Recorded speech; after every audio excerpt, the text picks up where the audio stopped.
And opinions expressed by the guests and contributors on Conklin and Company are not necessarily those of 13 ABC. Now, Conklin and Company continues with Take 3, commentary and analysis from our panel of political contributors. And Take 3 now with Tom Troy of the Toledo Blade and Scarlett Meadows, and some new furniture here. Do you guys like this? Yeah, love the it. Conklin and Company set, ever evolving. Makes a big difference. Right. John Kasich, State of the State, this past week. A little less on platform and substance and more of, hey, one word was the clouds are parting. It's going to be okay, Tom. Despite the fact unemployment's come back up a little bit within the last 6 months to a year. Your thoughts on Governor Kasich and his third State of the State? It looked to me like he was trying to spin himself as a little more of the people's candidate, the people's governor. If you remember, he said, whether you voted for me or you didn't vote for me, I'm your governor. The message he was trying to send is, I'm looking out for you. Even though he might have these differences, he's trying to close the deal with independents or those who have been actively opposed to him, because he's had a rough couple of years as far as, you know, taking money away from local government, the Senate Bill 5 attack on collective bargaining. Schools would say that their funding is not what it used to be. Right. Well, that's definitely the case, but he's put more money into tax cuts, right. And he's trying to reach voters who are concerned about their tax bill as well. Yeah, but at the same time, it was just more of the same. If you don't have any substance and you don't have a record of substance, you can't talk about it. So I guess that's where I was going with it. Because if you look at this was the bulk of what Kasich said, talked mostly about, well, we've collaborated with Mayor, Coleman in Columbus to reform the schools. And my wife's doing work on infant mortality, and they're collaborating with Columbus City Council with City Council President Andrew Ginther. So he's kind of name dropping. And we're trying to help people with addiction. Okay, but the bottom line is you claim to be the, governor that's helping with jobs. There were 350,000 jobs, he said, when he took office that were lost under Strickland, and now you've only created 175,000 or 155,000, so do the math. So I guess it was a little high gloss and preparing to run for me. Ed Fitzgerald, I believe one of his quotes in his response was that Ohio is 45th in the country in job creation. And when John Kasich ran, it was all about jobs. It was jobs, Ohio.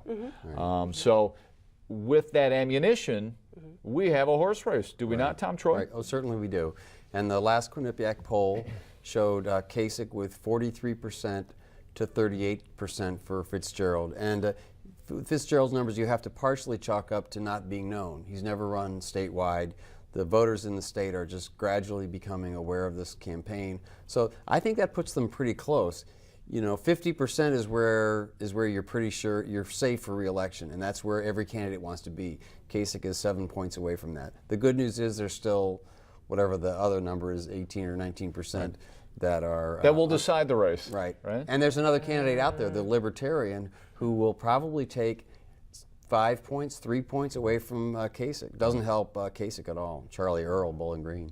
No, it absolutely doesn't. And I was surprised that it was 38%, given that Fitzgerald doesn't have that high degree of statewide name recognition. But now it's going to be, like you said, all about the pounce. It's, we know it's going to probably be Kasich versus Fitzgerald. But the other thing that's kind of concerning is, and, Fitzgerald, I'm not affiliated with their campaign. If Ohio means jobs, where are the jobs? So that's one basic thing that they have to run off of. So I think this will be interesting because it might be a 1 or 2 issue race.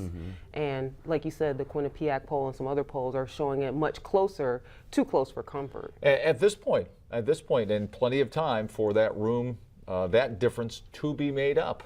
And so if Democrats are looking at that and saying, yeah, there is some ammunition here, we do have a puncher's chance to make this an absolute horse race. Very quickly, it is Ed Fitzgerald who's challenging one of the voter laws this week about notification or requesting absentee ballots in urban counties, a law passed this past week. Others that Democrats say will suppress the vote.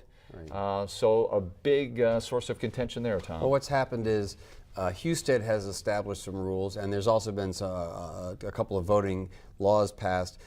They've reduced the number of early voting days from, I think, 35 to 29. People forget, I don't think there's any early voting in any of the states around Ohio, yet Ohio has 29 days. But the complaint is that they used to have voting on Sundays, not going to be any more voting on Sundays or in the evenings, a couple of Saturdays. And quickly, Skylar, quickly. Golden Week has been eliminated, so you can't just now walk in and register and vote, so that's going to be a detriment.